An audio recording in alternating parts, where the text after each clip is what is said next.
All right, everybody, welcome to another Power Profit podcast. I'm your host, and the co-host I don't know, it depends on the way we're looking at each other.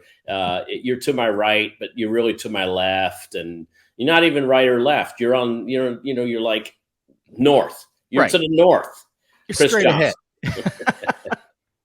Hey, Tom, how's it going? How you Good. doing?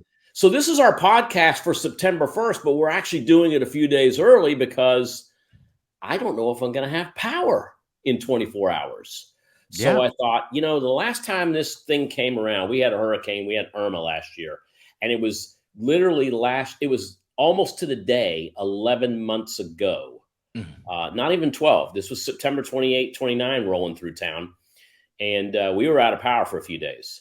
So a couple of things I remember about that one. That landed as a Cat 5.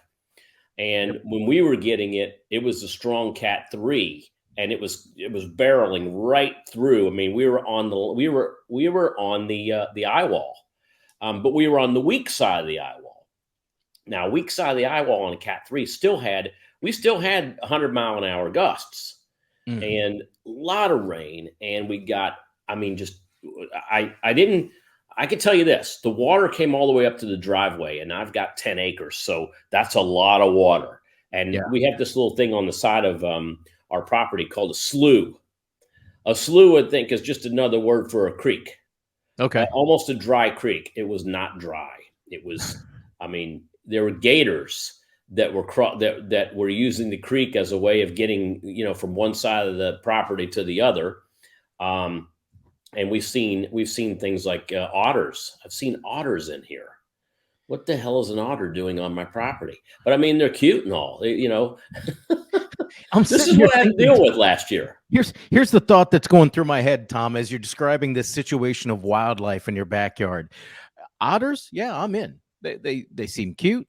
Don't they roll over on their stomach and crack open clams and stuff? Yeah. But the second you talk about gators traversing your yard through the slough, no, I'm out. Yeah. That's where I stay in Ohio, my friend. We had a big one. He disappeared. I've got a little one in the pond right now, and the little one I think is maybe about 2 or 3 feet. Okay. He or she, I don't know the sex of this animal, is in the pond. And I don't believe he or she is going anywhere because this is one little lone gator that I'm not quite sure how he ended up there. Could have hatched there for all I know. I don't know. But I'm getting too far to the right or left. We got another hurricane that's approaching. They've already evacuated the county, and I know your son lives in the same county that I do, and they already evacuated the A zones, and the B zones are all voluntary. We're not in any of those zones. I'm not in an A, B, C, D, E. I'm high and dry, but even high and dry, I saw what happened last year. We had a 200-year floodplain that got that hit last year, just once in 200 years storm, and here we are. We got another one coming, and the amount of rainfall they say we're going to get is going to be. We need it. I don't know, Chris. You were down here not too long ago. We need it. We need some beneficial rain. Well, we're going to get it. We're going to get it, and we're going to get more. I think more than we want. But anyway, you know what? I'm all prepared. I'm all stocked up. I got plenty of gas. I was talking on a podcast earlier, and I was talking about how you see the guys in trucks and pickup trucks. Mm-hmm. They will respond. I mean, if there's even a whisper of something coming, they're the first ones at the gas station. They got all their cans. Oh yeah. We're all swapping stories. I roll over there in my pickup truck, and I've got a couple 25-gallon monster, tanks that I needed to fill anyway. And the thing is that if you're out of gas, it's funny because a Gen Z and a millennial, most of them don't know this. In Florida, they sell different brands of gas. They have diesel. Obviously, you don't want to put diesel in a regular petrol engine. You'll seize it, and vice versa. But they sell racing gas here in Florida, and they sell rec gas too. Rec gas it stands for recreational gas. Okay. And so, Chris, you and I both know that rec gas used to be the old regular. Used to be regular unleaded with now it's not leaded gas. But it doesn't have ethanol in it. Right. And there's people that pull up and they look at it and they go, "Oh, I can't put that in my car. Oh, yeah. It's going to ruin my engine." When more than likely it's going to clean your engine. Yep. Absolutely will. It'll burn It's a got little. the additive. It's got the stuff in there that cleans these. Anyway, so I fill up a wreck gas because there's a very high probability that I'm not going to use it. Right. And so I need it to last for a while, and also it goes in the farming equipment. So anyway, we've talked a little bit enough about this, but folks, we started this. We wanted to do this early because of just in case. I like to have. I have water. I've got 18 5-gallon jugs of water that showed up today, just before the storm's coming in. So I've got the water, I've got the gas, I got every angle that I can think of set up in case things go south. And the thing is that we do that in our trading too. So this is something that, I'm a prepper. I'm a prepper, but I'm an option trader, so I should be a prepper too. I should prep for trades that have higher than average probability. And I prep for trades that have higher reward to risk. And, as preppers, I'm not a day trader. I don't think a day trader is a prepper. You can't prep for anything as a day trader, especially if you hold a position overnight. So I think preppers are medium to longer term option traders. And so as preppers, Chris and I want to prep you for what's coming up in September or what we expect to happen in September. And so, Chris, I'm going to let you start off a little bit here talking about the S&P. You had some information. And what I'm going to do is I'm going to typically, it's just you and I just kind of, right. shooting the breeze, back talking each other.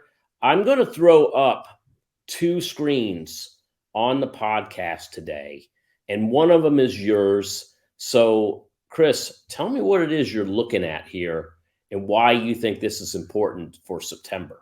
Well, Tom, it comes down to one thing. It's seasonality. I mean, we hear that word bandied about when you talk about the markets. I think the most popular seasonality phrase is sell in May and go away, right? Yeah. Everybody hears that. But when you look at the data, May's actually a pretty good month. July is a good month to be in the market historically. And I'm talking over the last 20 years. You find some problems in June, but then when you look at the chart that I got up there, you've got a big red bar in September, and that is the worst year of performance for the S&P 500.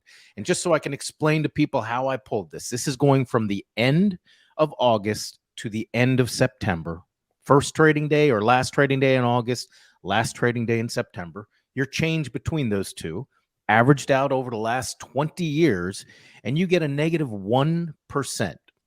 To throw that around, at any time, the market likes to average somewhere around 1.2% to the upside on any month. Yeah. So to have a complete reversal in September is huge. I always like to explain what goes on here. Let's go back to sell in May, go away. September's kind of a self-fulfilling prophecy. We're in the dog days now. August, as we know, slows down. You kind of get that summer swoon, whatever you want to call it. Yeah. People stop trading, volume lightens up a little bit. And at some point, you and I talk about sentiment quite a bit, Tom. Sentiment kind of takes over in these trades. And to understand sentiment is to understand people's psychology. And when they see the markets start to dip as we head into September, all of a sudden you hear the news media, you hear people talking about, oh, September is a bad month. That's part of the reason. It's kind of a self-fulfilling prophecy.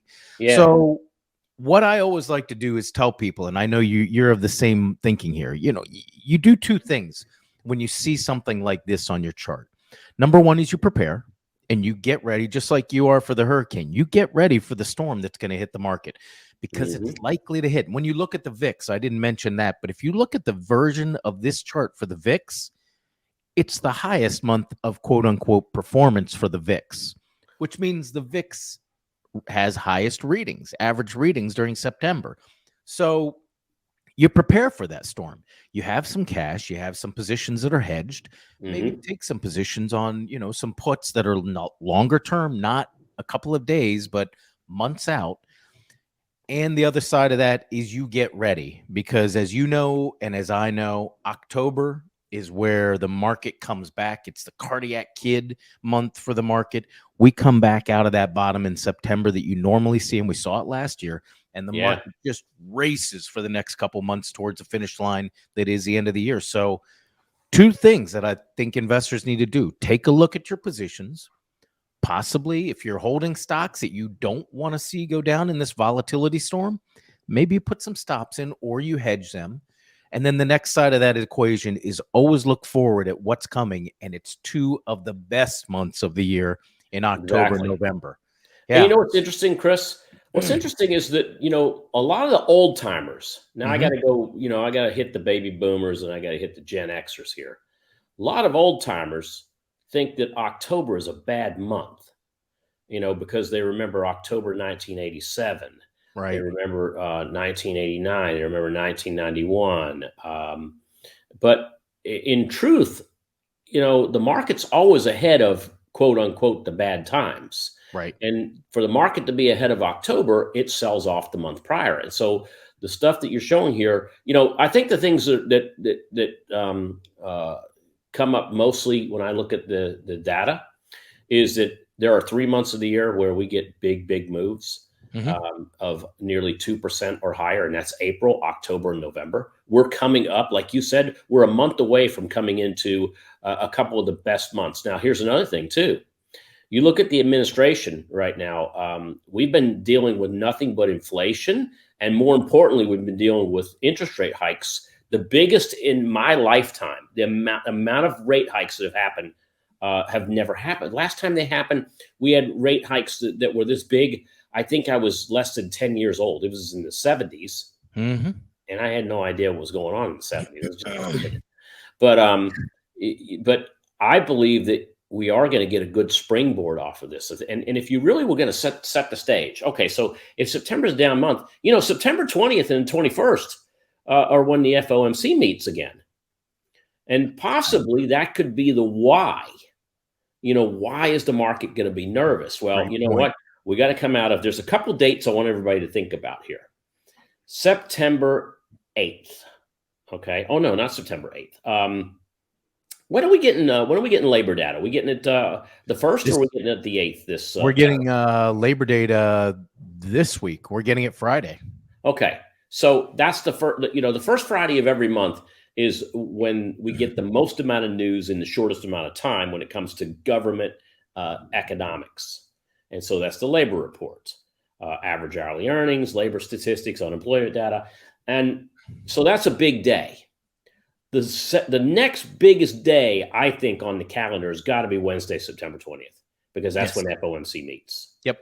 I And agree. so between the first Friday of the month and the 20th, I think there's going to be a lot of speculation, and that could drive a lot of this lower if the Fed decides they're going to push rates up.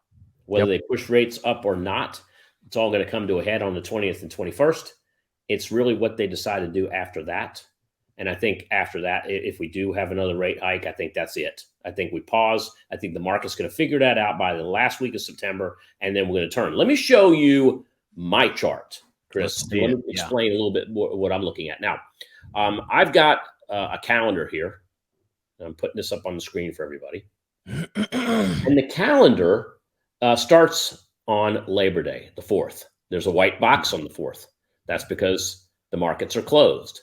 So start looking at the 5th all the way to the 29th. Okay. I have this set up so that we can look at this and you can see a lot of colors on the screen. There are 3 colors. I mean, the color range goes from bright green to bright red. And in the month of September, we got both of the color ranges. We have every color on here.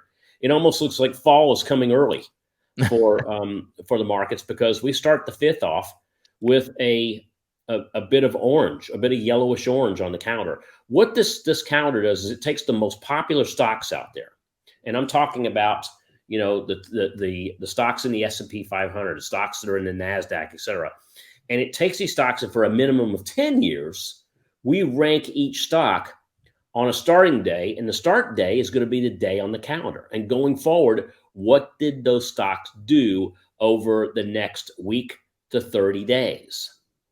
And then what we're looking for are performances where they did the same thing in 9 of the last 10 years or better. And so when you look at the 5th, you'll see there are 56 stocks that popped up on the 5th from all the stocks that we look at. 56 of them made the calendar.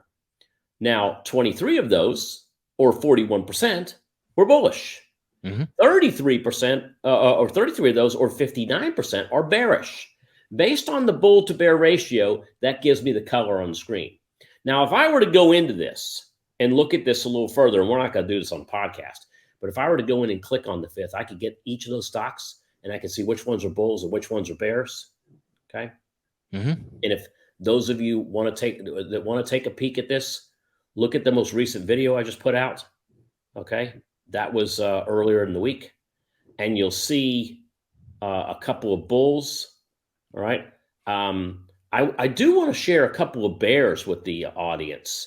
And we'll look into a couple of, the really, really red days that you see there. So I'll talk about a couple of bears that we see happening. But I got to say, when you look at this calendar, Chris, before I take it down, there's only 2 days on the calendar where we have more bulls than bears.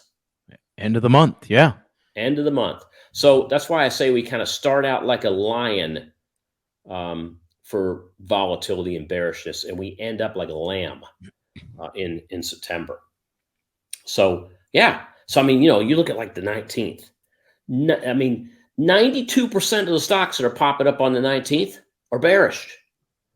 Look at the 21st, 98%. So there's some big red days going on in there, Chris. Yeah. So this goes right along with what you're thinking with the Fed too. We have that big patch right in the middle where the Fed is kind of like everybody's going to be hanging on every thought, every bit of anything that they can extrude or I guess extrapolate from what the Fed says right up to that Wednesday. Your calendar really does identify that little spot as that hot spot of the market. And then we come out of it kind of, Phoenix rising from the ashes, if you will, right? Yeah. And it's not just tied to any, one industry. United Healthcare is on this list, right? And I'm talking about stuff that's, if you look at the 19th, which is that first big red day, I got United Healthcare as a bear. I have Lululemon as a bear. What does United Healthcare and Lululemon have in common? I don't know. Maybe you need to be dressed well when you go get your checkup. Wear Lululemon when you're doing your physical therapy. I don't know. Exactly. Yeah. Goldman Sachs is on this list too. It's bearish going into the beginning of October. Costco, the stock that that everybody loves, that thinks there's nothing wrong with Costco, they're bearish. 9 of the last 10 years, Costco's gone down from mid September to the beginning of October, and then Disney is on this list as well. Now you and I have talked about Disney, and we kind of think that there might be a long-term bottom happening in Disney, but we're moving over looking at some short-term stuff right now. How about Papa John's Pizza? Even pizza, something like pizza, is not immune to the bears of September.